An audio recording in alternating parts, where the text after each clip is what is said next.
Hello, how are you? Are you nice? Are you comfortable?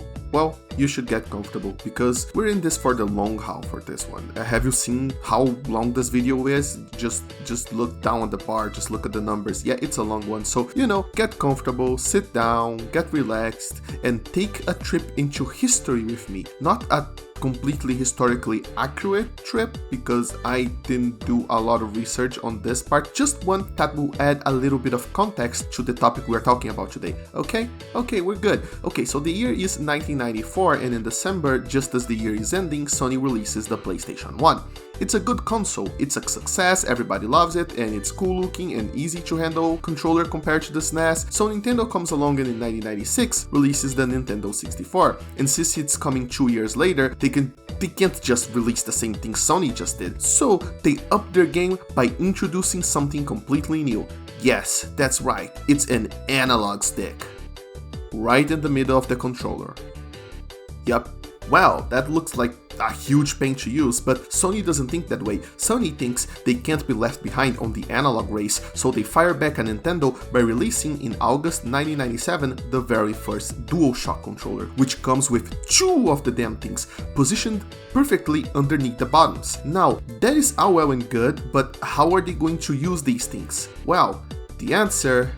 Well, it took quite a while, because while many games use the analog sticks in different ways, the first game that I think that fully made use of both of the sticks and that really revolutionized the world of games was Ape Escape in 1999. Okay, maybe that's an exaggeration, they didn't even really use the analog sticks in the way we think of them today, but just in case you were a Nintendo kid instead of a PlayStation kid like me, or in case you didn't own video games or weren't born yet, or somehow you owned the PS1 and you didn't own Ape Escape 1, the closest comparison I can make about Ape Escape is that, to me, personally, this is a personal anecdote, not a historical one, Ape Escape was what Mario 64 was to people who owned a Nintendo 64, except it wasn't a launch title or a big name or the first 3D platformer, or Mario technically wasn't, but to me, it certainly felt that way, because of just how damn fun the game was, and I believe it still is to this day, and Sony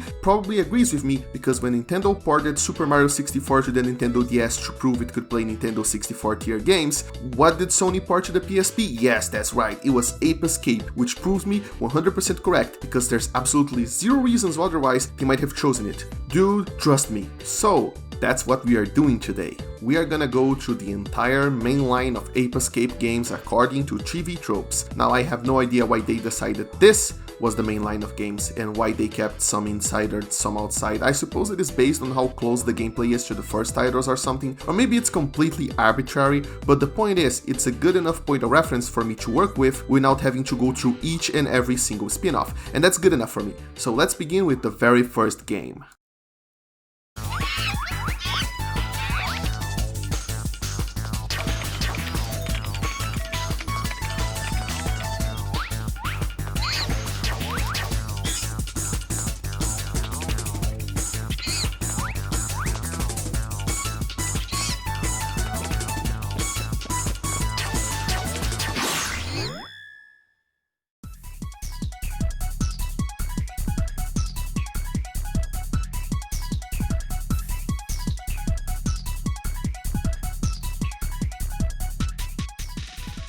So, this is Ape Escape 1. But how does the ape escapes? Well, the details are kind of hazy. The plot of the game literally begins with a circus monkey called Spectre finding a random super intelligence helmet inside his tent and putting it on, immediately becoming evil as all intelligent people obviously are, and then deciding to put intelligence helmets called the people helmets on all of the monkeys he can find, and then using them as an army to hijack a time machine to go back in time and change history so monkeys can rule the world. Fortunately for humanity, Spike, clearly named after his 90s Shonen Jump hairstyle, is a child that hangs around laboratories, like most 90s Japanese kid heroes tend to do, and he just so happened to get transported through time as well, so now it's up to him to use a variety of gadgets developed by the lab's professor in order to capture all of the monkeys and send them back to where they belong. The plot? while funny was definitely not a super duper hyper concern in this title. You get a minimal cast of characters with Spectre the evil monkey, Spike the hero, his best friend Jake, the professor, and his permanently pissed off daughter, Natalie, which are their US names by the way, since in order to appeal to the hip kids of the 90s, they decided to localize their names. Spike was originally Kakeru, Jake was Hiroki, Natalie was Natsumi, and the professor was the professor, but in Japanese. This info will be relevant later, I promise. But aside from each character having a basic personality and very occasionally interjecting in short cutscenes between areas with generic dialogue about the place you are currently going to, with some very PS1 tier voice acting, Spike, Jake, over here, watch out! Spike, the time station! there's very few plot twists, and there is a stakes raising moment near the end, but otherwise, the gameplay is what takes center stage here. And the gameplay focused on using the innovative, at the time, dual analog sticks. One of the sticks was used to control Spike, while the other was used to control his gadgets, which could be chosen by pressing any of the right side buttons on the dual shock controller. But Penguin, you might ask, how do you control the camera then? Well, you use the D-pad and press L1 to focus it forward. Yep, it sucks, it's trash, it has to do the job of figuring out where you want to look while you're chasing a monkey or fighting enemies, and since it doesn't use telepathy, it's pretty much impossible for it to show what you actually want to see at all times, which leads to plenty of times where you have to just do things blind and hope for the best. But that's simply the price you have to pay when you want to use the right analog stick for things other than camera control. At the end of the day, it's a trade, a major one, but a trade nonetheless, so it hinges on what you get for what you give. So what it is that you get in this case, you get gadgets. Tons and tons of gadgets. If Mario triumphs in its simplicity of control, then Ape Escape runs on the opposite direction and tries to shove in as many things as possible. Gadgets are the bread and butter of the franchise, so let's take a look at all of the gadgets the first game has to offer, starting with the Stun Club and the Monkey Net. The Stun Club is a lightsaber looking club you can use to defeat enemies and clobber monkeys in the head to stun them, while the net is used to catch the actual monkeys themselves. They might look simple, but they have one big advantage compared to tools in other games, in that you can use the right analog stick to instantly use them in any direction around Spike. If a monkey is behind you, there's no need to turn around and then press a button, you just flick the analog stick backwards and Spike will instantly use the net backwards to catch it, which is very convenient considering how slippery those bastards can be. Next up, we got the Water Net, which is less of a gadget and more of a completely new control scheme that automatically activates whenever you enter the water. You can use the Water Net to swim around and also to shoot a net at a monkey that has a much longer range than the regular net, meaning yes, for once, it is actually advantageous to engage your enemies underwater in a video game. And then there's the Monkey Radar, which allows you to find where the remaining monkeys are hiding, as well as looking at them using the monkey cam to figure out how you might catch them. And I honestly never used this in a normal playthrough, I just ran around and found monkeys, but hey, it's a pretty cool and useful addition for those who are looking for 100% completion, since some of those monkeys hide really well. And then there's the Slingback Shooter, which is a slingshot. It can be used to hit monkeys so they fall down from slippery places where you can catch them, or to deal with enemies, or to fire explosive and heat-seeking missiles which are useful to take down UFOs when monkeys jump into them. Yes, that's a thing that can happen, that's an actual sentence. You can use them normally, but I prefer switching to first-person view whenever I needed to make use of them for the extra bit of precision. The dash hoop is a hula hoop that makes you go fast when you spin it, allowing you to chase fast monkeys and to get through time sections. Though notably, unlike the other gadgets I talked about so far, which allow you to use them in any direction, the dash hoop requires you to spin the right analog stick in circles until it activates, and the rest is done with the character's own movement using the left analog stick. The same is true of the Sky Flyer, which allows you to propel yourself into the sky by spinning the right analog stick. But don't get any ideas about getting an extra boost by jumping, because probably for balance reasons, the Sky Flyer has a height limit based on where you start before you start spinning it, that doesn't increase even if you jump. Basically, if you spin from the ground, you can go slightly above a double jump, but if you double jump and then you spin, you also can only reach the same height, so you only get a little boost that is more liable to make you screw up your jump than to help. And also, if you're already falling, then it won't elevate you, only allow you to glide, which makes for a pretty useful gadget that allow me to skip all sorts of obstacles and explore all sorts of unexpected places, but you gotta first get used with the unintuitive way that it works. And finally, we get the RC car, which is one of the most situational gadgets, yet one of the coolest, which allows you to remote control a small toy car and jam it into all sorts of enemies and monkeys. But it's mostly useful in situations where there's only a small little hole to get through, so you can send it in to activate a switch on the other side. And of course, last but not least, there's the Magic Punch, a gadget that only unlocks after you finish the game, which is basically sort of a post-game helper, which allows you to punch things really hard. That's about it, really. Ape Escape is all about the gadgets, and all of the different ways that they allow you to use the right analog stick with them. But the real star of the show, in my opinion, are the monkeys. They could have just included standard get from A to B levels or collect the trinkets, but instead, they decided to also make the objective of the game quite a bit more interesting than that. Instead of just reaching the end of a level, or getting to a specific point, or collecting 10 star balls or whatever, each level has a total number of monkeys and a required number of monkeys that you must catch. Once you catch the required number of monkeys, a victory cutscene plays out and you automatically leave the level. But it's not just a matter of reaching where each individual monkey is either, since once you get close, they will start running away from you. Some will simply run away while throwing bananas, while others will fire back with machine guns and backpack rocket launchers. The key to understanding each monkey is based on their pants. Yes, their pants, since monkeys with yellow pants are normal, monkeys with red pants are aggressive and will fight back, while monkeys with blue pants are cowardly and will run away very fast, so it's best if you try to ambush them quietly. Each monkey is like a little puzzle of their own, though rarely they are so complicated that you have to complete a whole puzzle to get to them. Most of the time you just need to be aware of the type of monkey they are and what gadgets can help you get to them. Overall, this encourages a much more exploratory, puzzle-based approach to each encounter compared to other platformers. If you get tired of hunting monkeys though, you can always hunt for Spectre coins instead. They're spread out throughout the levels, and if you get enough of them, you can unlock minigames. At 10 coins, you unlock Ski Kids, a ski racing minigame where everybody got flattened like a pancake and you control each individual ski using a different analog stick, which is very cool in my opinion.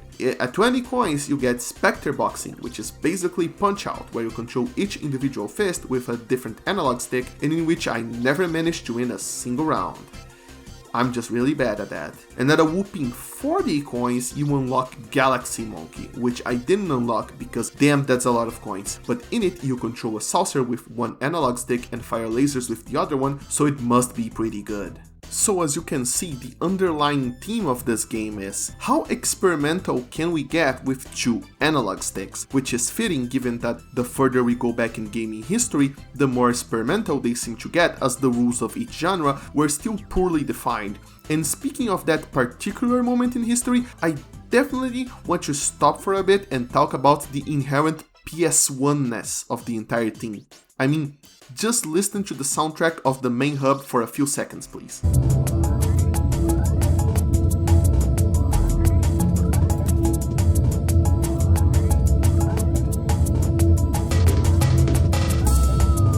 It's got such a weird vibe. It's not calming nor adventurous like you'd expect from a central hub. Of course, it's very low energy, but it's kind of distressing at the same time.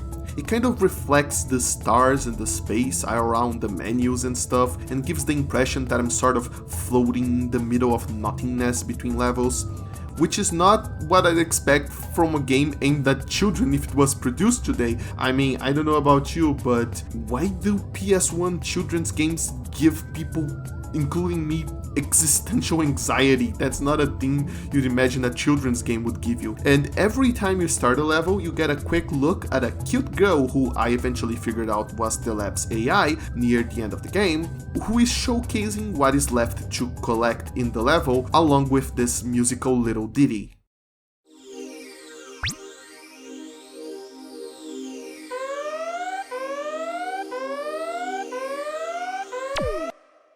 Again, I am left with no words to express what it is that I've just heard and how it fits, but it does.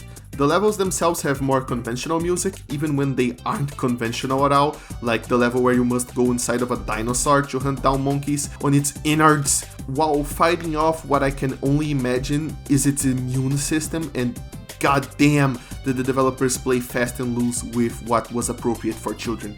It's such a creepy thing, portrayed in a creepy way. This is no Bowser's inside story. The insides of the dinosaur thing are dark and incredibly dangerous. It's a very weird thing to see, especially since it comes very close to the beginning of the game. Since we're talking about levels though, I want to smoothly segue into talking about Spectre's Castle near the end game, because on the other spectrum of the goddamn scale, this is a very good level and one of my candidates for best video game levels ever designed. Unlike the other levels, you don't have a certain quantity of monkey to catch, you only need to catch Spectre, who is waiting for you near the end. Except that's a lie, since there's at least one door that will only open if you catch a certain number of monkeys, which also exists in some other levels, but what I want to focus on here is just how big and well designed it is. Paths leads you into each other, creating shortcuts to where you previously were, sometimes requiring you to go back into previous areas as you open new paths, even including a shortcut where the path forward is halfway through, which provides some very nice platforming without being too overbearing, since you shouldn't forget the bad camera exists after all, before ending in a very cool boss battle. It's one damn good level. Of course, the entire thing is just a ploy to make you believe you reach the end. In fact, there's still quite a few levels to go after the castle, and none of them get as good as the castle. So yeah, honestly, they could have just ended it right there and I would have loved the game to bits. Instead, now I have to talk about the bad parts. For most of the game, there are no boss battles. Instead, Spike's best friend Jake, who got brainwashed, challenges Spike to a few race levels, which just showcase how poorly the platforming of Ape Escape can be when you're rushed to reach the end instead of being able to take your time. The levels aren't that hard, I beat both races on my second try, but unfortunately they just aren't fun. At least they are not obligatory, as your reward aren't monkeys but instead 5 Spectre coins per race, which, you know, at least you will unlock some cool minigames faster with it, I guess. Don't let that make you believe there are no bosses. There are bosses, and they aren't all bad, but for some reason they are all located in the last 3 areas of the game, with most of the game remaining pretty bossless, which I have no idea why they did that. I can assume lack of money and or time, but that would be just a guess. What isn't just a guess is that the last level is quite possibly the worst level in the entire game. It is gigantic, it is filled with hardcore platforming, and it never ends the damn thing. It goes completely against the more casual, puzzle-focused approach of the rest of the game by having you do quite a few feats in sequence that this game just wasn't built to do, or well, at least make fun to do so. At least the game is quite generous with lives and cookies, so you won't die and lose everything close to the end. And did I mention this game shows health as cookies? Yeah, well, I'm doing that now. The game shows health as cookies. That's amazing. And here's a small thought. How about instead of booting me out when I get a certain number of monkeys, you just let me explore the levels, and instead of a certain monkeys per level, just place a required number of monkeys total to unlock the next level and let me go back and forth through levels, going back to get interesting monkeys as I unlock new gadgets. And I feel like there's an opportunity for this game to be a bit more free flow, you know, but I digress. Even without those ideas, and even if you don't plan to catch all of the monkeys, Ape Escape is still an amazing game worth playing to this day. The difficulty curve is just right, except for the last couple of areas. The gadgets are fun to mess around and see if you can catch a monkey in a way that was not planned by the developers. And there are different ways to tackle the same obstacle, and the sheer fun of having a moving, living objective like the monkeys, which you can't destroy but must instead outsmart, is just so unique to this day that Ape Escape is easily recommendable to pretty much everyone. It is one of the greatest 3D platformers ever made. And I know it's blasphemy, but I like it more than Crash Bandicoot. Yeah, I said it. What are you gonna do? Shoot me? The debut release was naturally a success, so obviously they followed it up with SaruSaru 2001, a spin-off game I won't cover in this video, but I would be remiss if I didn't mention the main objective of that game was to suck the pants out of monkeys with a vacuum cleaner. Clearly that was the next logical step, but after getting tired of being logical, they decided to throw a wild curveball and just make Ape Escape 2, released in 2002 and published by Ubisoft. Seriously, Sony, did you just license out one of your exclusive franchises because you just couldn't be bothered to localize yourselves? Alright then.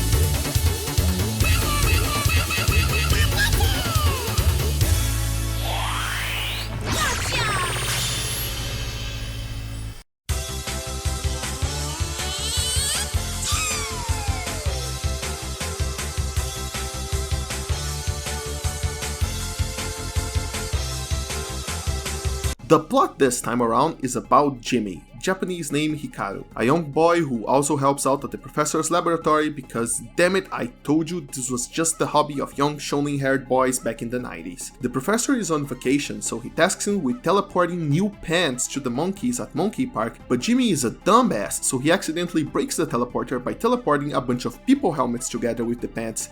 So Spectre gets one of the helmets and becomes smart again, so off he goes to try to take over the world. Natalie naturally gets, this time very understandably, pissed the hell off and sets up a new base in her house where she plans to teleport Jimmy all over the world in order for him to capture the monkeys before they take over the world. And boy, does the world looks good this time around. You only need to take a single look at this game to see how much the graphics have improved.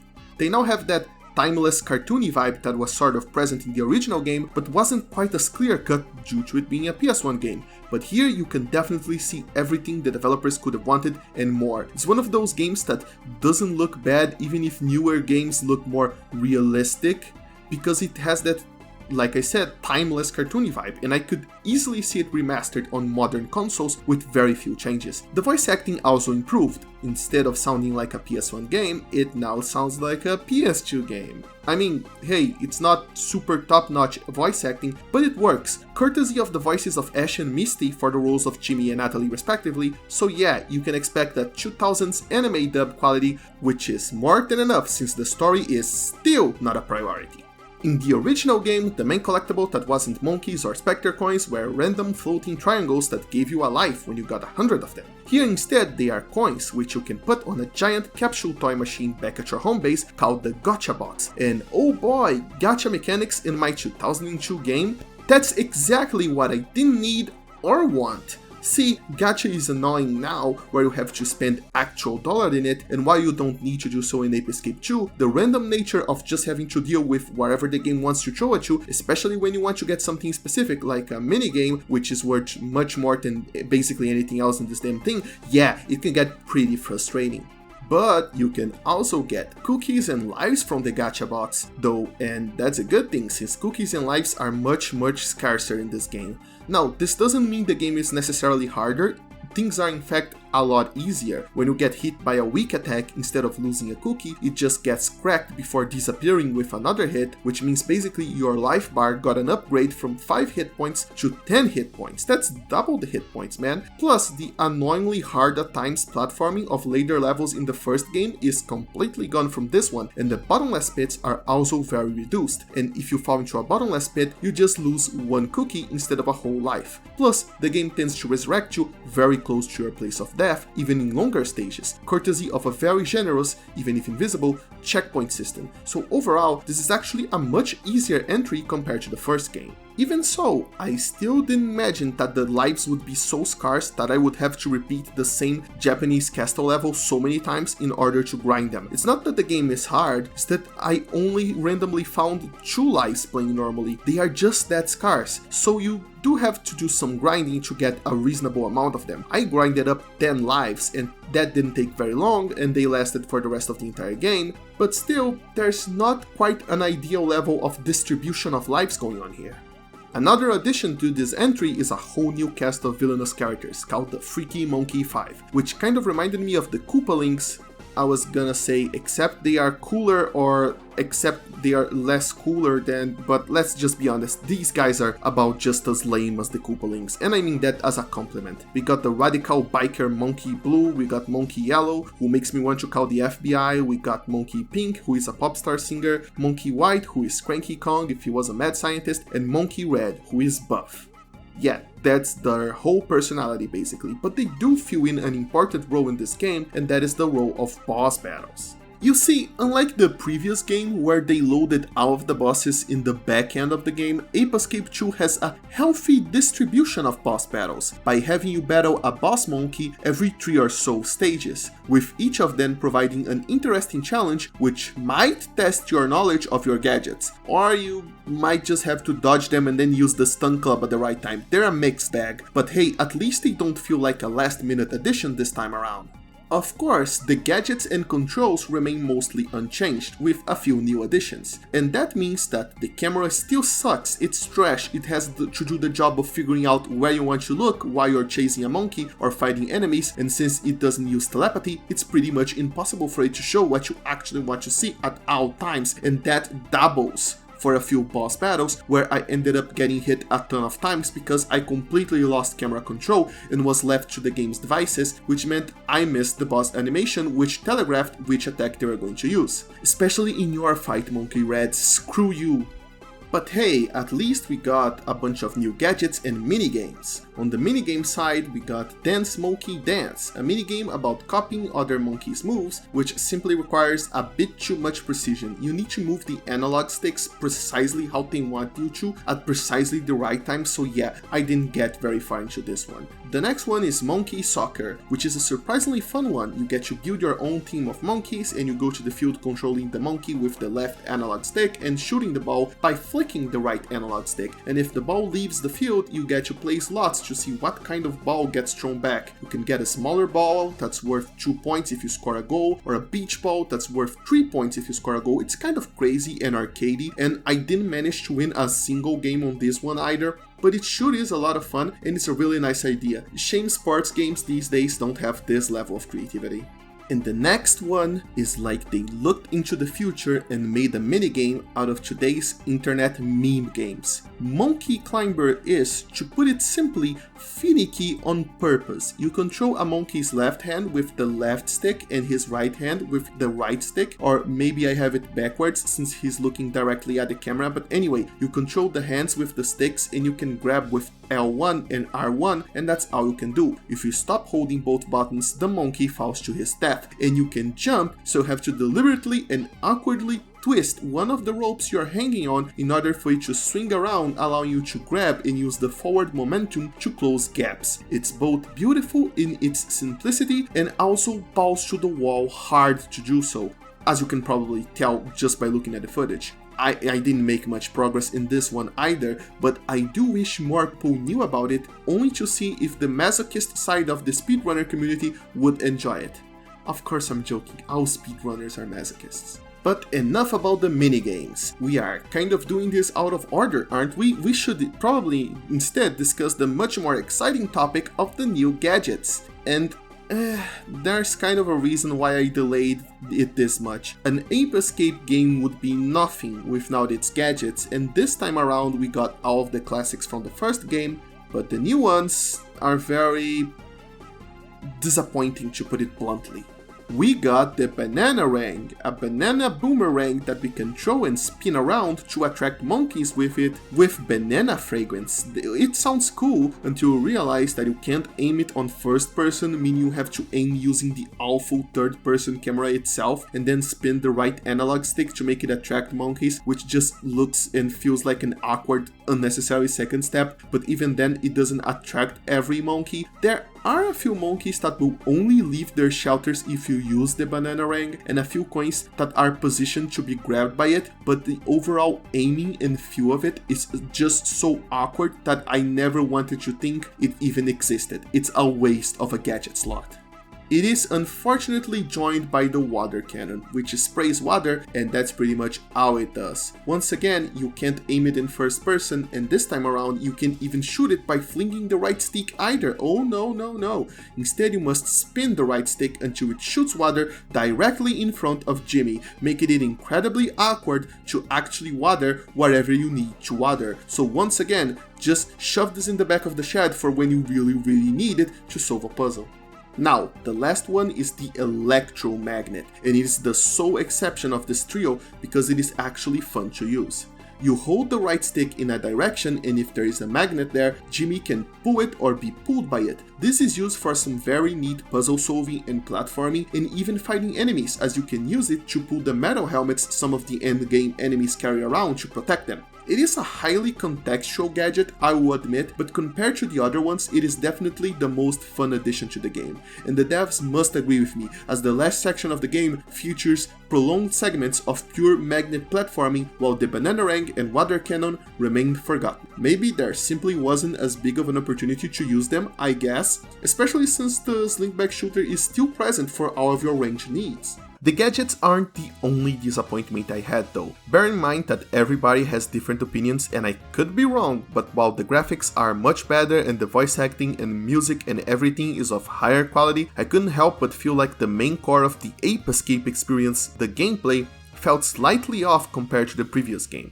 Now it takes 2 hits instead of 1 hit to stun basic monkeys with the stun club, which makes some of the captures feel a bit needlessly hard, since there's the possibility that you are going to hit him once and then he's going to run away, and by the time you hit him the second time, the sort of period you had to hit him twice fast has sort of expired and you have to hit him again and it just keeps running. So the stun club ended up feeling more like for activating gadgets or dealing with enemies than the more open-ended monkey capturing tool it felt in the first game, which is especially bad for me since now red pants monkeys fight back very fiercely and you can't really ambush them as easily as you could in the first game in order to deal with that, so when engaging them you will almost certainly take damage. The Skyflyer doesn't cover the same amount of distance, meaning that I couldn't ignore obstacles or find ways around them as easily, and what was once a fixture of my gadget selection simply faded away because it just isn't as easy to use it to fix some awkward jumps, for example. The entire control scheme feels a little bit less accurate. Many times I threw the net and I was sure that I captured the monkey only to fail, and it doesn't help that the player character's swinging animations feel overblown compared to the first game. It almost looks as if I missed because he's goofing around while he swings his net so he can be a cool enemy protagonist. Or it could be because, as far as I could tell, they introduced a new mechanic where there's a chance that the monkey will simply dodge the net even if you hit him, and why would you put that in the game? Well, I suppose you could counter that by stunning him. Oh wait, we circle back to the first point. Yeah, things feel a little bit off this time around, no matter how much I try to see and try to figure out what the designers had in mind. Not to mention, the entire experimental PS1 vibe from the first game is gone. Sure, part of that was because there was a PS1 game and there were limitations. It wasn't like every single part of that was intentional, especially since the developers were probably still learning to walk before they could run, and not everything came out exactly as they intended it to do. But they substituted that PS1ness for a generic cartoon vibe that I think is less memorable than the original game. More timeless, sure, but less memorable. The scenery looks safe, the art style looks safe, and I have no idea where I'm even hunting monkeys anymore. Sure, one of the early levels is a parody of Spain, which implies some sort of world traveling vibe, but it's soon followed by a spooky Halloween level that looks less like a real place and more like a generic theme level, and the professor is on vacation and you eventually meet him just by hunting down monkeys, which implies that this is meant to be a traveling scenario, but then eventually you just end up in places inspired by ancient Greece, I think, and honestly it just feels like a bunch of generic stuff thrown together, to be honest. Also, it forgoes the original abstract what the hell were even these but they are cool enemy designs for things like literal pigs with shit on their heads. I'm not joking, that's what they are. At first I thought they might have been ice cream pigs, or I thought they might have been cupcake pigs, but no, there's even a comic strip detailing how the shit pigs were made. And by the way, Ubisoft didn't translate the comics themselves, they just added subtitles. Yes, really, subtitles to them. And there's even a flashback to the previous game where you can clearly see the Japanese subtitles on the flashback footage. So yeah, you guys didn't even bother to change the footage or edit the images. Good job, Ubisoft, really good job. But yeah, ultimately, the way I feel about Ape Escape 2 is that, despite all of its technological improvements, it still plays like a slightly worse version of Ape Escape 1. And oh, don't take this to mean I think the game is bad. Oh no, Ape Escape 1 had issues, but it was still a top tier platformer with a lot of heart, so being slightly worse than that means you're actually still a pretty good game. And I can definitely tell why it became sort of a cult hit with a decent following to this day. It's just that between replaying Ape Escape 1 or 2, I definitely choose the first one. And then I would replay the second one anyway, because you're not the boss of me and I can replay all of the Ape Escape games if I want. They are all great, but it's not all bad. Here's a list of things that I like that they improved from the first game. I'm going to be quick and messy about this because we don't have enough time. The video is already going to be very long, okay? So, the coins and the ability to purchase things are pretty cool. Especially cool is that when you collect coins fast enough, they turn into silver stars worth 5 coins each, and if you keep collecting them, then they turn into gold stars worth 10 coins each. This gives a rush of adrenaline to collect coins as fast as possible whenever you see them in groups, and collecting them in sequence is not only just satisfying, but gives you gameplay benefits as well in the form of, well, more coins. This is a pretty cool mechanic. I haven't really seen any equivalent in many other games. And then there's Pipochi, the little monkey that follows Jimmy around. He doesn't just look cute, he also offers gameplay assistance in the form of resurrecting Jimmy with 1 cookie if he dies from damage per life, and even grabs him and floats him up if he just missed the platform to help with the platforming as well. He isn't available for the entire duration of the game due to plot reasons, but at the end you just sort of hang out with him permanently, and it's also just cool to see someone from Team Monkey that is on the side of the good guys as well. Oh, and speaking of monkeys, monkey colors aren't only on their pants this time. At the results screen at the end of each level, they show the color of each monkey, as well as when you capture them, they show the color, thus bringing you to pay attention to their colors in order for you to really figure out how to puzzle things together. The boss battles are pretty fun. Shout out for the second fight against a character that I won't spoil for being unexpected, hilarious, and actually pretty fun. And also you get to pilot a mecha Pipochi in a few sequences, and it's really cool. And finally, there's the credits sequence, which is the best credits sequence in the entire series, let's just straight up admit it. Oh, and the final level is long and harder than the rest of the game, like in the first game, but it is not as infuriatingly annoying as the one from the first game, so props for that. Oh, and in the first game, the ending when you didn't capture 100% of the monkeys was sort of anticlimactic with Spectre just running away. This time around, you get a properly climatic ending and another boss fight with Spectre if you capture 100% of the monkeys. It's just really, really good. Okay, how fast did I went through all of that? 2 minutes. 2 minutes is not bad. That's quite a lot of good stuff that it introduced. You see, it's not a bad game at all. And that's Ape Escape 2. 2 steps forward, 1 step back, and then it did a little dance. It is a good game. It is definitely a good game in the series that you shouldn't skip.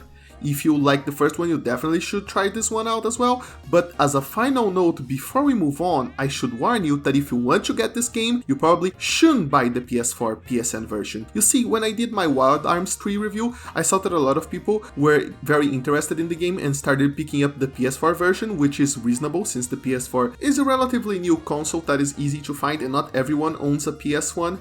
To play Ape Escape, not Wild Arms 3, which is a PS2 game, but I have to warn you this time around, you probably shouldn't buy the PS4 PSN version. The graphics are flickering and they adapted the PAL region version, which originally ran at 50 Hz instead of the NTSC one for some reason, and I also saw reports of slowdown which I couldn't verify myself, but basically this version is a giant mess, as if it was running on version 0.1 of a brand new emulator. So just avoid that and buy an original PS2 copy on eBay, or you know what, just emulate it. I don't care, I'm not a cop.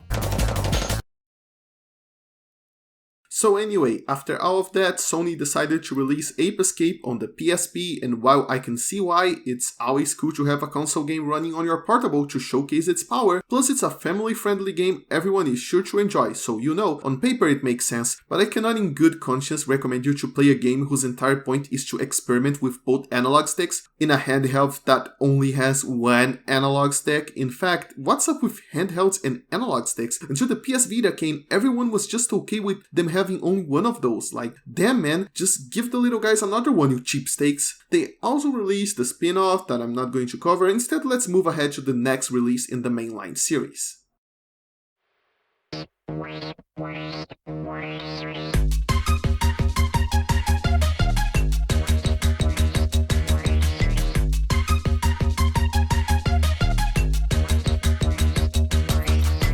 Ape Escape 3 is the game of the series. This is peak Ape Escape. This is what the series was always meant to be. It combines all of the strengths of the first game with the technological advancements of the second game, adds a bunch of good stuff of its own that first appeared here, and then polishes everything to the extreme until you reach the end result of an absolutely fantastic game. I just really like Ape Escape 3, okay? Released in 2005 for the PlayStation 2, Ape Escape 3 follows the adventures of siblings Yumi and Kei. And oh, I already know what you're thinking. Oh, are these Japanese names? Are they actually just translating with the Japanese names now? And the answer is no. In the original game in Japan, Yumi is called Sayaka and Kei is called Satoru, so the names are technically Japanese in origin, but they are much simpler. They have been changed to simpler names, probably so kids wouldn't have trouble remembering them. Anyway, Kei is the shonen protagonist and Yumi is a world-famous pop star, and that's kind of a difference between siblings, isn't it? They are hanging out with their aunt Aki when suddenly Spectre appears again. This time he is planning to get his monkeys to record and distribute TV shows so dumb they hypnotize the people who watch them by sheer dumbness, seemingly unaware that reality TV is a thing that already exists. He's not alone this time either. Instead, he is backed by an army of robots constructed by Dr. Tomoki, the campiest villain in the entire series. I mean, just look at him. Look at his clothes, and his hairstyle, and his mannerisms. This is easily one of Nolan North's greatest roles. And yes, Dr. Tomoki shares a voice with Nathan Drake. Just let that sink in for a minute. Here's Turquoise, and I have an IQ of 1300. And they call me Dr. Tomoki. And don't you forget it. What do you think you're doing? Just introduce yourself normally. Normally, cut the camera. I thought it was an exquisite introduction. Cut. So anyway, the entire protagonist part of the cast is basically new this time. There's no Professor or Natalie. Instead, that role is filled in by Aki, Yumi and Kei's aunt, who is just the most adorable thing in the entire franchise. Yes, even more than the monkeys. Just look at her. Just listen to how she sounds. It's Tomoki! How have you been? Huh? You always had a good head on your shoulders. Her hair is made out of bubbles, and she stamps some cutesy, chibi versions of her face on her children-piloted weapons of mass destruction, and basically everywhere she can. That's so damn cute. I'd die for this woman, honestly, and if she wants me to capture 200 or so monkeys, who am I to deny her that? So off we go, playing as Yumi of course, because I'm a weeb, and you should have expected that. Also, some of the monkeys are Yumi's fans, and they just stay starstruck when they meet her, which makes it a whole lot easier to capture them, so she's technically kind of an easy mode, but no, it's definitely because I'm a weeb, okay?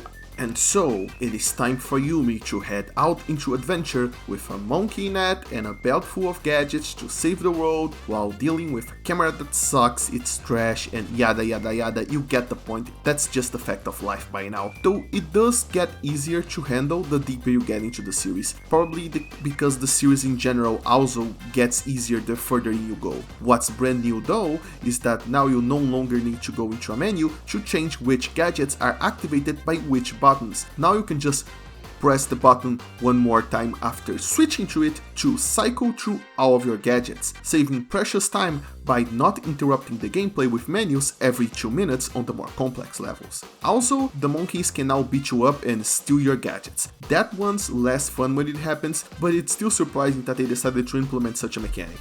A quick look through the gadget list also shows that all of the bad gadgets from the second game do not return. That's good, but also that there are no actual new gadgets in the game. And that's bad. But instead, we get a brand new transformation system in which you collect green crystals to power up your transformation gauge and then change into a different costume which completely changes your character's moveset. And that's fantastic. The costumes are a great way of seeing the usual problem franchises have of we gotta shake things up in the sequel, because the gameplay remains intact and they are still what the fans always loved from the previous games, while the costumes add an unusual set of tools to your toolbox that you can use to overcome both old and new obstacles. Each costume has a new way to attack, a second ability, usually aggressive but not always, and a new way to catch monkeys. So if you count each costume as its own set of 3 gadgets, we actually get 21 new gadgets to play with. Hot damn!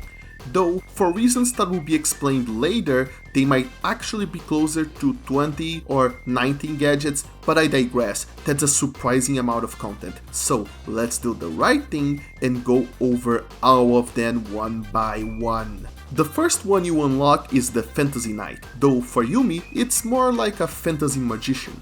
With this costume, she gets to automatically use a magic shield to defend from projectile attacks and fire attacks and other kind of attacks as well that are not physical, and she can also spin her wand around to hit monkeys or essentially explode magic on a wide area. It's kind of hard to see what she's actually doing, and the way she catches monkeys is by summoning a magic circle underneath her that spreads around, capturing all of the monkeys that are around her. As a starter outfit, it's okay, but it sort of feels underwhelming, and I didn't put much faith in the costume system when I got it. The monkey capture just feels so slow. No monkey is going to wait around until the circle hits them. They're just gonna run away before that. But it's okay, especially since it negates all damage from fire and stuff like that, and it's well utilized in the first boss battle. The next one though, it's a blast. It's called the Wild West Kid, and this is where things get fun. You just point the right stick at a certain direction and bang, you're firing bullets at monkeys at the speed of sound. You can rotate the stick to charge guided shots. Yes, you can lock on bullets to monkey, which you could technically do before, but now you're a goddamn cowboy and you capture monkeys by firing ranged nets at them. Yes, ranged nets. You now get the advantage you're used to in water, but on land at any time. It's seriously busted, overpowered, and I love that. The sad part is that now the water net has a limited range that's closer to the normal net, but I guess we can't have everything. Still, it's pretty slick, it's easy to use, it's fun to use, and the bullets stun the monkeys for a half second, but since you can fire them infinitely, you can just keep them stunned until you get close enough and then fire the net to easily catch them. It's definitely my go-to costume for all occasions, and my favorite in the entire game. This whole shooting platforming thing is pretty fun too. They should do a franchise about that. Next up is the Miracle Ninja, and while Yumi looks cute in this costume, the winner variation this time is definitely Kei with his big ass anime scarf. Damn, I do love anime scarves. They just always look so cool, and the way his face is covered really sells the dark ninja aesthetic. 10 out of 10 fashion sense, people. 10 out of 10 fashion sense. Well, fashion aside, the Miracle Ninja allows you to jump onto thin strings of rope/wire to move to places you otherwise couldn't, and also wall run like a true ninja. These methods of locomotion are extremely limited to certain contexts, meaning you can't just wall run anywhere, but screw it, they are cool as hell. Attack-wise, you can simply slash enemies, but you can also summon little robotic duplicates to increase your attack range since they mimic your moves, and you can capture monkeys by sending your robotic ninja clones to run all around them in a ranged move before finally taking them in. It's just so damn cool, and if it wasn't for the limited range of the normal attack, this would be hands down my favorite costume. Also, your little robots imitate your moves even if you're not fighting. Look at how cute they are. Okay, so the next one on the list is the Genie Dancer, and this guy is just pathetic. When you equip it, you automatically summon a genie you can control with the right stick and who will automatically attack nearby enemies. Sounds cool to have your own controllable stand, I know, but having no control over who he attacks so he can prioritize enemies sucks. He can also dance to keep monkeys dancing and occupied so you can capture them, and some monkeys will only stop hiding if you dance near them, but honestly, are you going to bother with that when other morphs can just capture them at a range with no trouble? Finally, he can enter genie jars to teleport to other locations and open up new ways for you to move on or to solve some puzzles, and honestly, aside from moments like this where I actually really needed him and I could use nothing else, I never used the costume. He is slow, he is boring, and I just don't like this. It's not fun to use, so into the trash it goes. Thankfully, the next one is called the Dragon Kung Fu Fighter, and I bet you can guess what this does. You can punch fast, you can charge your punches so you can punch harder, and you can punch specific marked walls so hard they break in half. You can capture monkeys by flinging your net so hard it creates mirror images of itself, which allows you to combo capture multiple monkeys in a row, and at the end of the day, it just makes you feel like a turbo badass for using it. It's just amazing. It's the opposite of the last one. It feels incredibly good to use it. 9 out of 10, it still is in the Wild West, kid. The last one of the normal campaign is the Cyber Ace, and it is... It's not downright bad like the genie. It allows you to fire lasers at enemies and to capture monkeys by dashing into them, and it gives you the ability to dash mid-jump to cover more ground, so in theory it should be a solid suit. But here's the thing.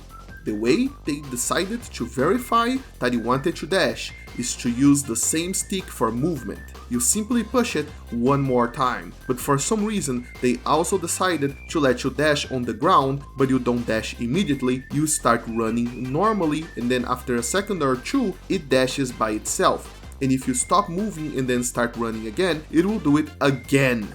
It's just infuriating, and it's the very last outfit you unlock on the easier than the previous games but still decently challenging platforming heavy last levels. Like, who designed it this way and why? It's just incredibly easy to just dash yourself out of platforms like this. They just ruined a perfectly fine costume by making it dash you into death if you try to use it. What was the point of this decision? But there's another costume that you get so you can access the post-game content, and it's called the Super Monkey, and it basically finally allows us to fulfill our deepest fantasies of becoming monkey. Only you're actually just a kid in a costume. Using it, you can smell the scent of bananas from far away, allowing you to find hidden rooms. Pressing R3 makes you wave, which will open the doors to the rooms filled with the post-game monkeys. Actually, it makes you wave if you're not near the doors. If you are near a wall, you just hit the wall, thus making the door appear. You get what I'm saying. And you can find these hidden rooms filled with the post-game monkeys. And if you rotate the right stick, you can dance, which makes other monkeys dance as well. And that's fun. And sometimes that's all the reason you need for a game mechanic. Now, I'm not one to repeat myself too much, but I'm going to repeat myself anyway. Just in case you forgot what we were talking about before I went through this giant list, the costumes are a great way of adding a lot of new content to the sequel without shaking the foundations of what made the original game so great. But beyond that, this sequel is just incredibly polished and cohesive, and nowhere is that better displayed than on the theme of the game. Forgive me if this entire segment is too specific for most people to get into, but if there is something in 3 that there's nowhere else in the main trilogy, it's that it has an interesting and cohesive theme. One of the big problems with 2 was its overall lack of theme, combined with a more generic aesthetic on the levels that made everything feel weirdly disconnected inside my brain. The first game did have the theme of time traveling throughout the ages, but ultimately it just couldn't deliver much on that front thanks to the PS1's limitations, which gave it a much more experimental feel than I think was intended. But Ape Escape 3 finally delivers on a plot and aesthetic level, everything in a way that just fits together nicely. The theme this time is television, be it reality TV, animation, series, or films. The game is here to vaguely parody as much as it can with crazy monkeys. You can even see a poster directly referencing Charles Chaplin classic Modern Times in a level called Banana Heat, or well, not actually called that since the actual level names are much more generic, but the logos are much more interesting and they give hints as to what each level is parodying. You can sneak behind cameras to film monkeys as a sort of collectible, and there are plenty of clapperboards spread around throughout each level, which when used will trigger a sequence that usually results in the appearance of more monkeys or a way to the next area. The enemies besides the monkeys don't have the experimental look of the first game or the crude Mario knockoff look of the second game. Instead, they are a robotic army made by Dr. Tomoki, which creates some great context for their appearance in all of the levels, and they also appear carrying filming equipment and all other stuff that is related to, movies and TV, which once again reinforces the overall theme of television. That's not all though, as the vehicles from the previous games all return, but this time around they are customized to resemble animals, and as I said, they all carry Dr. Aki's cute little logo on them, which showcases she went to great lengths to make killing machines look cute as heck while they break the Geneva Convention, but more importantly, gives them an universal and justified look every time they appear, and the hidden post-game rooms that I mentioned before that you can open with the Super Monkey costume, they look just like behind the scenes locker rooms and such, once again reinforcing the theme that all the levels are just sets for the Monkeys television shows. It's kind of hard for me to figure out why all of these things makes my brain feel good subconsciously. I'll just chalk it up to my monkey brain feeling really happy when the pieces fit together and make sense in a large scale. And not every game needs hours of dialogue and backstory to get me to buy into their fictional worlds, especially when the focus is on the gameplay. All they really need is to contextualize their worlds and unify them through themes and patterns. It's not the only solution, but it is a good one, and one that requires some work that the development team of Ape Escape 3 put into their game, and I'm glad for that. Because in the end, it just makes all of the pieces fall into place in a similar fashion to those strangely satisfying videos, only instead of a machine doing a perfect job, it's a video game doing a fantastic one. That's how I feel, and that is why this is my favorite game in the entire Ape Escape series. Also, you can stun the weaker monkeys with the stun club more easily. At least I managed to stun the basic tier monkeys in the beginning of the game, just like in the first one. More aggressive monkeys like the red pants ones are still not stunnable and they can still punch the hell out of you, but that is easily solvable by using the morph costumes, which can make any monkey an easy catch when you choose the appropriate one. They are so OP that they pretty much cover any problem you might have with the gameplay, and I love them for that. And then there's also the Sky Flyer, which feels useful once again, allowing me to sequence break a few moments, though not actually the whole game, since the level design has changed to be both easier and not have as many floating obstacles in the void that you can dodge around as in the first game, but I felt really good using it here compared to the second game. So there you have it. Ape Escape 3 is so good, it even fixed the problems I had with 2. And that's that for the main gameplay, but just like all the other games in the series, this one has some extra bits, so let's take a look at the extra bits. This time around, when you're not out catching monkeys, instead of being locked inside a room or in space, you get to explore an entire little neighborhood lined up with shops. Each shop selling specific items for specific prices, so no more gacha, thank God, no more gacha. I mean, when you go buy certain items like a new RC car model, for example, the model you get is random, so it's still a little gacha, but at least you don't have to worry about getting concept art after concept art when all you wanted was a minigame, which are also extremely expensive this time around, and the developers even bumped up the coin limit to accommodate for that. Other than shops, you can also go to the Monkey Cinema to see the clips you collected from the main game, and I think you can even order them around and make a little movie, but honestly, it just felt too restrictive of a feature to really get creative with, so I mostly didn't bother with this one. And now it's time for the moment you've been waiting for, the minigame corner. Yay! The first one you unlock at 25% capture monkeys, or 50%, GameFAQs doesn't seem to know really, is the Super Monkey Throw Stadium, where you'll get to spin a monkey with the right analog stick and then release it to throw it. That's it. That's the whole minigame. Yep.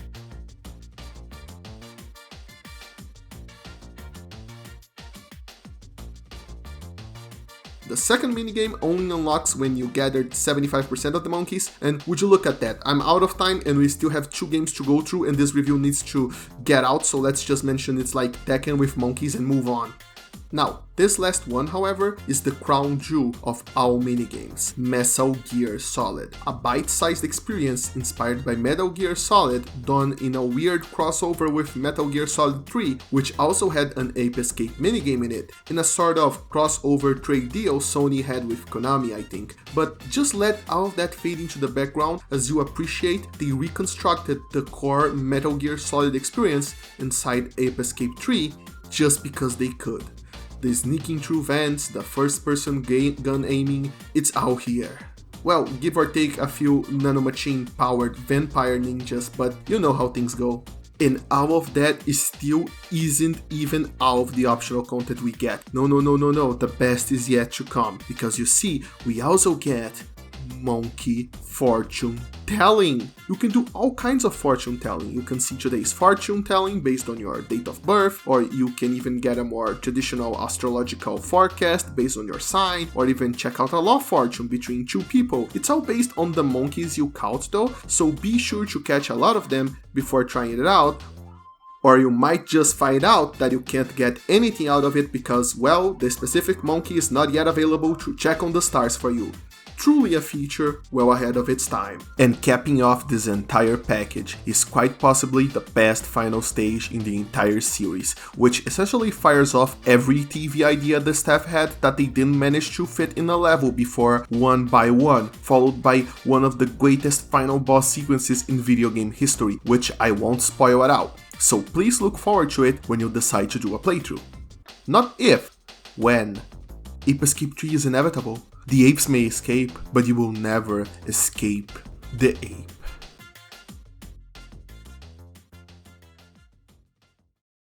Well, that's it for Ape Escape 3, and with that we finished the main trilogy that was translated into English, so now we finally get to the spicy part. You might have heard other people talking about the games that got translated into English, but what about the games that never reached our shores? Well, I'll gladly talk about them now. Please take a look at this.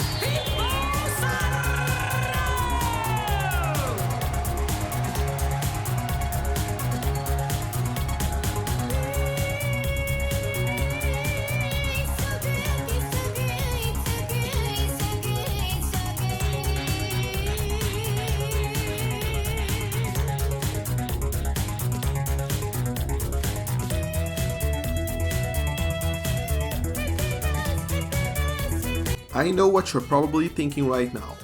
You're probably thinking, what the hell am I looking at? And I know that because that's what I thought at first as well, and the answer is definitely not a promotional video, no sir, because I also thought that I accidentally stumbled upon a commercial of some sort stored in the game's files, and as the track record shows, I'm usually wrong, so instead, what you're looking at is the opening cutscene of Million Monkeys Colosseum mode. But before we talk about that, we should probably talk about what Million Monkeys is.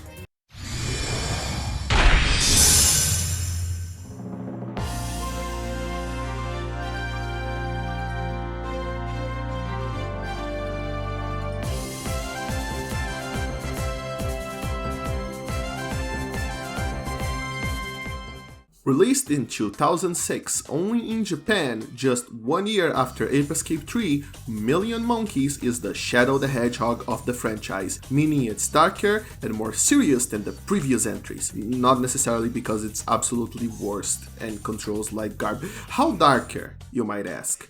Well, the story begins with the monkeys doing a terrorism on innocent civilians while using sci-fi spaceships to take over the world, only to be opposed by realistic-looking human soldiers with machine guns, even though we just established a few seconds ago that humans in this world looks just as cartoonish as the main characters, but oh well, consistency doesn't sell, edge does. Okay, let's slow down a little bit. To be fair, while I was introduced to this game as it being the edgier cousin of the main series, truth be told, it's not really that dark. Sure, it's by far the darkest in the series. A character does commit a cold-blooded murder before being choked to death, which is hot damn, it's pretty damn dark, isn't it? But that's only really by comparison to the rest of the series, which is really fluffy and sweet. Million Monkeys still carries the comedy DNA of the rest of the series, mostly thanks to the live-action cutscenes, most of which are international news reports showing the monkeys taking over the world and the response of the civilians and the military to it, which is nothing short of hilarious with how straight-faced everybody is about the fact monkeys are taking over the world and the struggle to fight back against the invasion. The juxtaposition between the seriousness of the situation only for the main threat to be an army of cartoon monkeys is still comedy, just one of a different kind compared to the rest of the series.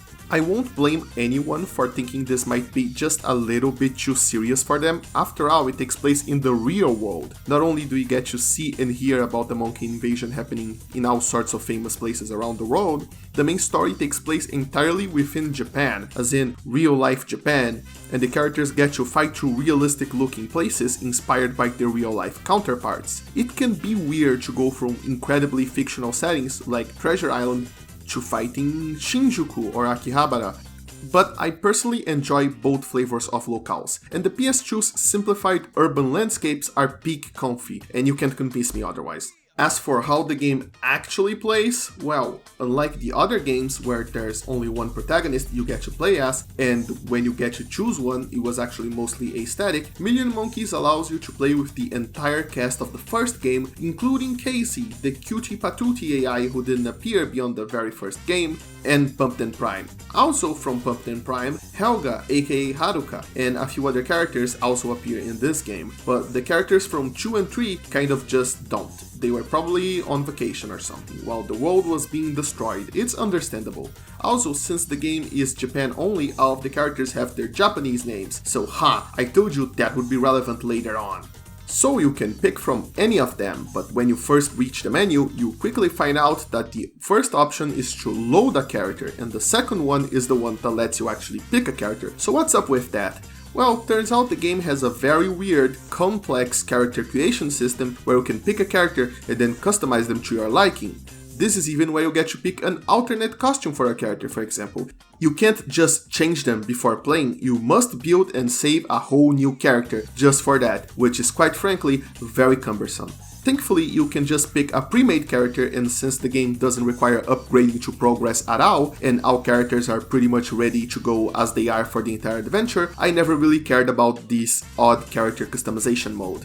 As for the gameplay itself, it's as if Ape Escape just completely removed all elements of light puzzling and platforming and just became a straightforward hack and slash adventure. Not that there's no platforming at all, in fact there's quite a few moments where the level design and your ability to traverse can make your life a living hell if you don't get used to the controls, but this time around it's much more reliant on learning how to dodge and attack different enemy types in classic hack and slash vein. You still get a series of gadgets and you still get to fight with them, but they are very limited in number. Different characters get different versions of each gadget suited to their individual playstyle, and you get to pick what to bring into each stage before starting. Because there's no way for the game to know which gadgets you pick before each stage has to accommodate for all of the gadgets, which are now all weapons of aggression instead of the multiple use things they were before. You can't change the gadgets mid-stage, so gone is the process of picking what is most relevant for the next puzzle. Instead, you must pick whatever weapon you want to use for the battles that will come during the next 10 to 20 minutes. The game also introduces special techniques that you can pick before each mission and which are activated by pressing 2 of the face buttons simultaneously, when you have charged the technique bar enough to use them, of course. Each character gets their own set of unique abilities, once again showcasing the difference between them and the need to switch to someone you're comfortable with for each specific mission. Honestly, all these needs to do is have like 100 monkeys in each screen for this to be an official Muso entry to the series. And while Million Monkeys, as the name implies, does have a lot of monkeys, it's still not enough to bring it to Muso levels, but it's still quite a lot of monkeys nonetheless. However, these monkeys are not here to mess around. They are not your usual monkeys, oh no, because aside from secret hidden monkeys, that mostly just try to stay out of your way, like, you know, they're secret and hidden, most of the other monkeys are out packing heat of all kinds when they are not piloting waves of mech suits armed with rockets and flamethrowers, since this game decided to be way more action-packed. The monkeys are no longer puzzles to be solved, but obstacles to be removed forcefully. It's very telling of the game's different design choices that while you can equip a net as a gadget and capture them during missions, you're not forced to. After you whittle down their health bars, monkeys will automatically summon a little UFO thing to teleport them away, and regardless of if you catch them or they escape, the game will mark that down as a victory for you and allow you to proceed through the level. Of course, you will miss out on extra points if you do that, and capturing multiple monkeys in quick succession will increase your combo meter, meaning we finally reached the point where an Ape Escape game has a DMC-style stylish component to it. Monkey games have reached their peak, people. And speaking of DMC, the change to action actually works pretty well, thanks in part to the developers fully embracing the action and allowing you to do cool stuff like air juggle monkeys mid-air before capturing them with the net, which is way cooler than it has any right to be. And it will happen more often than you think, since your dash is dependent on roller skate gadgets, which sends monkey flying when you hit them while dashing, so air juggling them like that so they can summon their teleporters is going to be the main key to capturing as many monkeys as you can, which is just honestly cool beyond these simple words could describe. It's not all sunshine in Monkeyland though, as quite a few of the decisions the dev team took dragged the gameplay down a little. The first one being that once again you cannot control the camera. The gadgets can now all be used by simply mashing their respective buttons, however each one can have an additional function that can only be used by messing around with the right stick. And that is an unnecessary holdover from the previous games and maybe a misguided attempt to respect the previous gameplay that simply backfires because I ignored it for 90% of the game, and it would have been way more useful to just let us finally control the camera using it. The second thing is the jetpack, which substitutes the Skyflyer. It's kind of awkward to control since it has almost no horizontal movement at all, but the main killer is that you need to press R1 3 times in succession for it to activate. It's unintuitive and you are likely to screw up activating it in the heat of the moment, and I have no idea why the devs didn't just let you automatically summon it by holding R1 after you jump, like in almost every other platformer with a glide mechanic ever. And now it's time I talked about the bosses. They aren't necessarily bad, but they are definitely hard, and they make this game the hardest entry in the series by far, because in most of the other levels you get a ton of monkeys to beat, and then when you beat them they drop health or energy for your gun gadgets, since yes, they run on ammo this time, and sometimes even surprising power-ups that can turn you into metal or set you on fire, but bosses usually don't have any of that. It's just you, the boss, and the battle, with little chance to recover health and needing to conserve the resources you begin with. Boss battles require you to actually learn enemy patterns and how to damage them effectively without getting damaged yourself, and since some of the bosses have attacks that can quickly drain your health bar, getting hit it's not an option at all. They are grueling encounters, far more difficult than the rest of the game they find themselves in. Not that the game is easy, since within a single encounter you can go from full health to almost no health and barely scrape by until you defeat the last monkey and he drops a full health item, rinse and repeat. It's quite a roller coaster. If you have trouble defeating any of the bosses, I personally recommend switching to a character like the Professor, who looks like a joke character at first, but his big explosion special attack can hit multiple boss pieces at the same time and cause some massive damage. So once again, remember to switch characters and experiment if you get stuck. Of course, it wouldn't be fair if I didn't mention that outside of the bosses, every single mechanical machine that the monkeys pilot, you can pilot as well. You can't catch them every time, but every time you defeat a monkey piloting, say, a tank, there's a chance that the tank will remain after you defeat the monkey, and you can get on the tank and use it to fight back, which is a very fun mechanic that reminds me of those old school arcade games like Metal Slug. And honestly, it's just fun to see the enemies using all of these gigantic menacing weapons and then getting to use yourself to get some monkey retribution. It's just fun. I like that. So, can I recommend Million Monkeys for fans of the franchise who only speak English? Well, I think that question must be addressed in two parts. For the first question, I will say not entirely. While some elements from the previous games are here, this is very much a fast-paced hack and slash with hardcore boss battles, and thus, while I do recommend you check it out if it interests you, I can't guarantee you'll like it just because you like the previous games. As for the second point, the answer is sure, you don't need to know Japanese to play this game. Hell, it doesn't even have a tutorial, it just throws you off the deep end and asks you to figure out what button does what on your own. So it's perfectly playable for non-Japanese speakers, and for the written parts, the game even features furigana, which helps greatly in finding out the words in a dictionary. But weirdly enough, the cutscenes are all fully voiced with no subtitles, and the rest of the text is mostly simple with many options using English words in katakana, so yeah, I can't guarantee you will even get to learn much Japanese from this. The Ape Escape series was never really a text or story heavy series after all I can guarantee you is that you'll have a good time.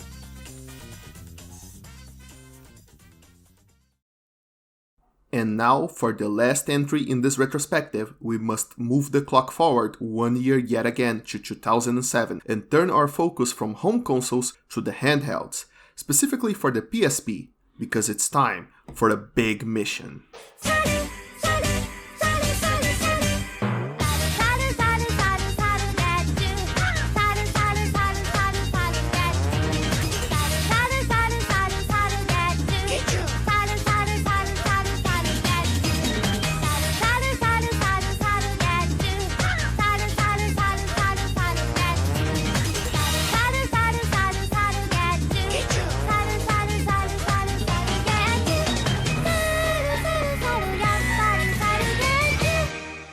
Well, that is one way to do an intro. For those who thought Million Monkeys was too dark, well, it's time to return to the lighthearted and silly with SaruSaru Big Mission, or you could also call it the Great SaruSaru Operation.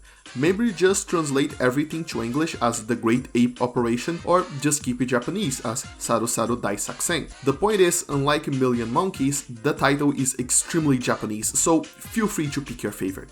And when I say lighthearted and silly, I do mean lighthearted and silly. The story this time around is that Kakeru returns home. I think home. Does he live in the laboratory now? I don't know, but he returns to the laboratory with a dog he wants to adopt, but Natsumi as usual isn't having any of that, only it turns out that oh no, the dog is now a giant. Oh wait, actually the laboratory is really small, you see. Spectre used some funky monkey technology to shrink the laboratory, as well as every other character from the mainline Ape Escape games, and gave them to the Freaky Monkey 5. But joke's on him, because the professor fit the laboratory to move with wheels, and it also transforms into a helmet that can control the monkey's minds. So, why did he do all of that? Well, anyway, that's good news for our heroes, since they can now move through a bunch of intricate areas, capturing monkeys' brainwaves as they go along in order to turn Spectre's army against him and save the day. And man, do I love how wacky this setup is. This series just keeps getting better with that. Also, yes, this game did the concept of allowing you to capture enemies and use their abilities using a helmet 10 full years before Super Mario Odyssey. Think on that for a moment. Okay, moment's gone, we gotta move on. SaruSaru Daisakusen is not only closer to the mainline games in story, it's also closer in gameplay. While it's true you control the monkeys this time around, the core of the game, which is catching monkeys, still remains intact, and that's because you start each level as the home base, rolling around the level before jumping on the head of a monkey and getting access to his abilities, and once you're in control of a monkey, you can also catch other monkeys, and the game counts the monkeys you control, just like how previous games counted the monkeys you caught. So it's all much more similar to the mainline games than it might look at first glance.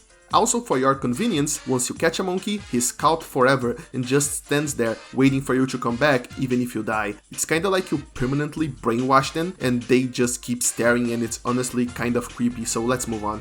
The light puzzle elements are back in full force and more pronounced than ever. Not only does the puzzle aspect of capturing a monkey comes back, with many monkeys being hard to catch or impossible to catch at all unless you use a specific monkey ability to make your life easier, though most of them can still be captured by sheer persistence. What makes the puzzle elements even stronger than ever is the level design that now instantly stonewalls you and doesn't let you proceed until you got a designated monkey with the correct ability to overcome an obstacle. Levels are a lot more linear than the previous previous games. They did get mostly linear the closer you got to the end game, with most exploration being about hidden side rooms instead of being built like a proper hub, but they still had quite a lot of room for exploration compared to this game, in which the levels are built more resembling the linear 3D Mario games like 3D Land than the previous Ape Escape games. You don't need to capture a certain number of monkeys anymore, for example. Instead, a net awaits for you at the end of each level and you must control a monkey to get there and then do a sick dunk in order to complete the level.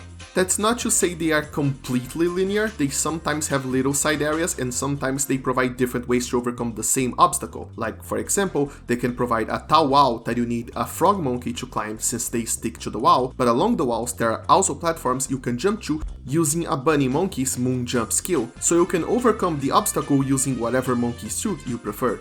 Sometimes though, they are mere suggestions instead of required, like a hallway full of enemies with a night monkey right before them. Sure, you don't need the night monkey's dash to pass through the hallway, but damn if it isn't cathartic to just mow down all of them using the dash. The entire game honestly could be described as cathartic. Don't let the fact that it's on a PSP fool you, the game controls and feels just like it did on the PS2. Of course, the camera is still garbage since while the monkey skills aren't mapped to the second analog stick and you could technically use it to control the camera, this is hampered a little bit by the fact that the PSP had no second analog stick. And thus, the camera still sucks. But this surprisingly works in this game's favor as this franchise never had a good camera in its entire life, so the fact that this one does not have a good camera doesn't stick out. In fact, if anything, it makes it fit right in with the rest of the series. And now you might be wondering, wait, but how does the boss fights work? Do you control only one type of monkey, or are they like normal levels? Well, the way boss fights works isn't that they are like normal levels, they are just boss arenas like in the previous games, but this time around, each boss arena has holograms of multiple monkeys that you can use to materialize the monkey by just jumping on his head like you would do to capture a normal monkey, and then you use the monkey's abilities to defeat the bosses. Now, most of the bosses in this game vary from very good to absurdly excellent, and that is because they just give you these different tools and let you choose whatever you feel more comfortable with. And usually each boss has a technique or a sequence that, if exploited, will allow you to put them on a very vulnerable position from which you can inflict massive damage. The best boss of the entire game though has to be Monkey Blue. I mean, just look at him riding on his horse, and the fact that you can use all of the monkeys available to you in a specific sequence to defeat him. Yes, it's true that you don't have to do this, you can do damage without using the last monkey, you don't have to do exactly what I do on this video. But just look at this, it's the ultimate test of you knowing exactly what each monkey ability does and using them to inflict massive damage. It represents the game at its best, and I love the boss battles in this game. And of course, I also have to talk about the monkeys themselves. They are many, they are unique, but also most importantly, they reflect their presence on the entire franchise. Sure, many monkeys have unique abilities that only appear in this entry, but just as many have a simple melee attack that is just flailing their arms around, just like they did in all of the games since the first one. And it's this feeling of being able to do this simple action that exists since the beginning of the series. It's the physics of running around a world that seems to follow the rule of the rest of the games, rather than just wearing a limited suit in 3 or having to deal with the change of rules of an extremely different take like Million Monkeys. This is like... See if you can follow me. This is like if there was a Pokemon spin-off where you played as Pikachu, but it still remained a turn-based JRPG just like the main games. This is like if there was a mainline Disgaea where you played as a Preenie and not a platformer spin-off where you played as a Preenie. This game doesn't feel like a spin-off at all. It feels like you've become the mascot of the franchise, not in a gimmicky way, but in a real tangible way. Like the payoff you never expected. We have finally become Monkey. And it is good. Now, the game's not perfect. It is really short, even for Ape Escape standards, like so short you don't even get a final series of levels before fighting Spectre, you just go from the second to last boss straight to the last boss. And I'm not sure if that is because they couldn't fit all that much monkey in a PSP cartridge, or if because they didn't have enough time or money, and unlike the perfect thematic of Ape Escape 3, This one is even messier than the first game thanks to them mixing and matching things all over the place. You can go from a giant structure made out of candy to some abstract art piece filled with aliens within the time span of a single level. And don't get me started with the level that ends up with you fighting Monkey Santa Claus. Also, Dr. Tomoki's robots are even brought back as the generic enemy army, even though Tomoki has nothing to do with the plot this time around. Probably to recycle models and animations that they already had, which further muddles the themes even more. Even though you're shrunk, you control normal-sized monkeys, so it's not like they could even leverage that to create a big world from an ants view kind of perspective. It mostly just feels arbitrary, and that's a shame. But hey, in the end, it's kind of fitting that the last game in the series would look and feel as experimental as the very first game in the series way back in the PS1. Not that the series is dead, it just lies sleeping until Sony feels it's time to bring them back again. But given the recent focus on Western cinematic experiences and the slow dismantling of Japan Studio, which to my understanding are the originators of this franchise, well, the apes might have to sleep for quite a while, but let's hope one day they will escape once more. Until then, we got 5 fantastic games to play through, which honestly is quite a record for any series.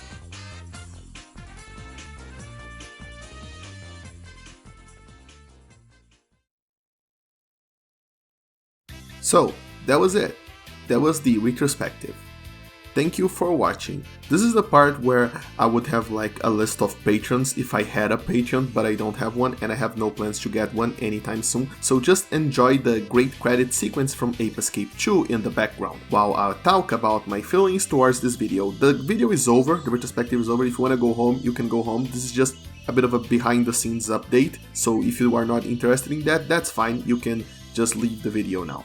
But basically what I wanted to talk about was the process of making this video. I wanted to talk about how, if you notice that my channel has been content that has been poorly scripted or non-scripted at all, that the quality kind of dropped a little bit, or maybe it didn't drop at all and I was always bad. I don't know if that would be a relief or a nightmare. But basically that happened because the most recent videos that I put out, they have been unscripted because I just didn't have the time to script them because I was working on this. This video actually took 3 months to make. I've been making this on the background for 3 months, even though I've been releasing other videos ever since I finished the Boku no Natsuyasumi retrospective. And the way the Boku no Natsuyasumi retrospective worked was that I would do a part and then I would wait until I felt like I was ready and I played through the games and I got the footage and edited and everything. But like between those parts, I actually played other games and paid attention to other games and I dealt with life stuff that I'm always constantly dealing with. But the point is, this time around I was like, I don't want to wait an entire year to get this out, so I'm going to do this in one go. But I feel like this might have actually been a bad decision because I couldn't just stop putting out content completely. There were other games that I wanted to play, there were other things I wanted to talk about in this channel, and I didn't script them properly. And I feel like their quality dropped, and it dropped because I was putting all of my work and quality into this video. And I didn't like that. I don't like to just put out bad quality content because I'm worried about other projects. I like to focus and deliver one project, to focus on one project and to deliver that project before worrying about the next one. And the reason I did this, the whole put in the background thing, is because I didn't know that before I started doing this video, and I feel like my channel as a whole suffered for the sake of this video. So yeah, I am not sad about this retrospective. I love this series and I love the way this video came out, and I hope that you guys like it too. But don't expect to have these 1 hour and 30 minutes videos back anytime soon. If I do another retrospective, I'm going to divide it into parts like I did with the Boku no Natsuyasumi, so my other output doesn't suffer for it. I felt like my Resident Evil Village review wasn't as good as it could have been if I wasn't also thinking about monkeys the whole time. Because you can't just shut off the monkeys. You just keep thinking about monkey constantly while you're retrospectiving the monkeys, So yeah, those are my thoughts on this one. And this one didn't even come out perfectly because I was also planning to talk about the vehicles and how they show up as a boat and as a tank at the very end of Ape Escape 1. I mean, not the boat, the tank shows up at the very end, and how it evolves into the People-Chi mecha in 2, and there was a submarine in 2. I think I can even barely remember, my mind is too monkey-fied right now, before finally evolving into the plethora of vehicles and race cars that you find in 3, and then all the vehicles, all the machines that you can get in Million Monkeys, all of that got lost in the wind, you know? And I didn't even mention how Kei and Yumi have unique cutscenes before the bosses, you know. The pre-render cutscenes, both of them show up, but they also have in-engine cutscenes that are exclusive for each character, and that shows how much care they put into Ape Escape 3, and I completely forgot about that while I was scripting. So this took 3 whole months to make, and it didn't even get out perfect. I think that's not a healthy way to put out not a healthy, but you know, I just think that the final quality is going to suffer if you don't think about Monkey constantly. But if you think about Monkey constantly, you can't concentrate on all the other things that are releasing, and news and stuff, and also real life stuff, you know. So yeah, I don't think this project worked as well as I wanted to, and I'm going to go back to dividing long projects into parts if I ever do that again, another long project. I'm going to. It's inevitable, okay? But just a heads up. Also, I'm almost at 1,000 subscribers, and given this huge project that is coming out right now, wouldn't it be cool if this propelled me over 1,000 so I can finally do some fun posting on the YouTube community tab? Yeah, that would be great. Tell all of your friends about this mess. Oh god, this section is a hot mess. But anyway, I hope you guys enjoyed this video, and I'll see you guys soon with another video, one smaller than this. Thank you for watching to the very end.